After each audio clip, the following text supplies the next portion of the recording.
Immaginate una scia di imbarcazioni che taglia il Mediterraneo, barche a vela, pescherecci, navi d'appoggio.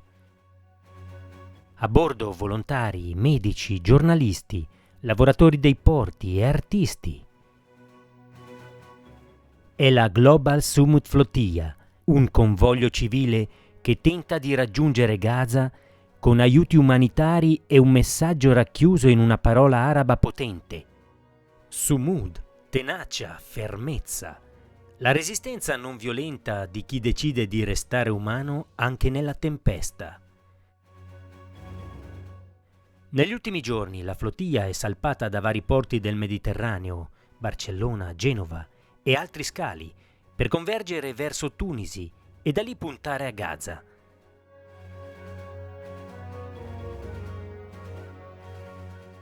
L'obiettivo è duplice: portare aiuti e accendere i riflettori sulla crisi umanitaria, riportando il mare al suo ruolo antico di ponte tra popoli.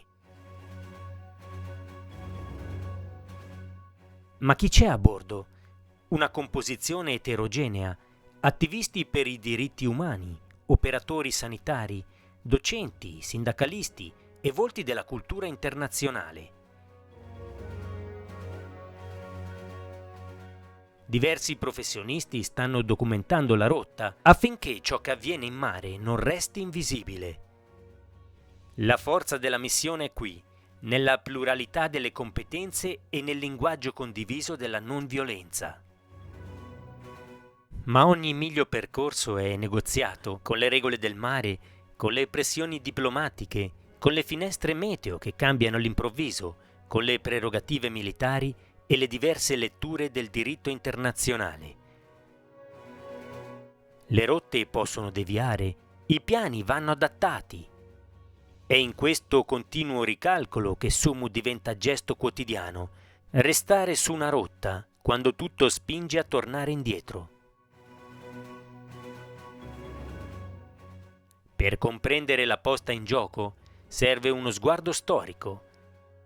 Le flottiglie per Gaza non sono nuove. Nel 2010 l'abbordaggio della Mavi Marmara provocò vittime e aprì una lunga disputa legale e diplomatica. Da allora rapporti e commissioni internazionali hanno offerto letture diverse sulla legittimità del blocco e sull'uso della forza. Queste ambivalenze spiegano perché ogni nuova missione sia al tempo stesso speranza umanitaria e scontro giuridico-politico.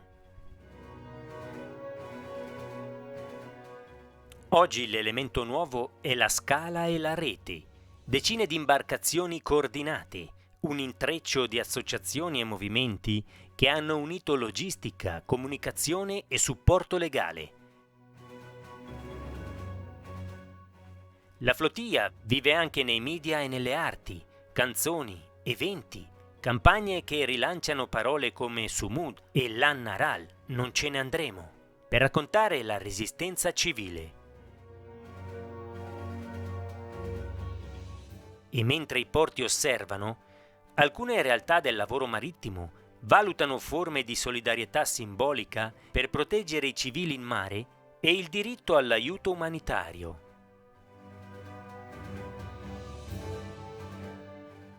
La domanda resta: funzionerà? A prescindere dall'esito finale, la Global Summit Flotilla è già un fatto. Ha rimesso il tema degli aiuti e della protezione dei civili al centro dell'attenzione pubblica.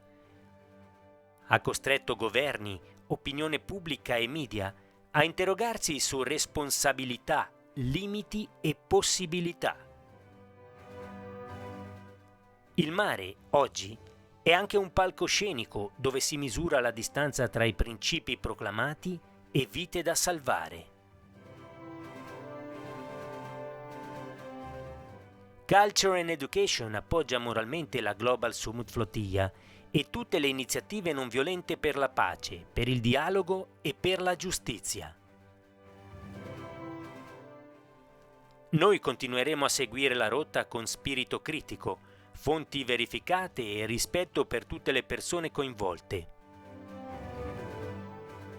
Se questo contenuto vi è stato utile, iscrivetevi al canale e condividete il video. Questa è la storia in divenire della Global Summit Flotilla, una traversata di navi, ma soprattutto di idee, tra tempeste, porti e quella parola antica che invita a non cedere: Sumud.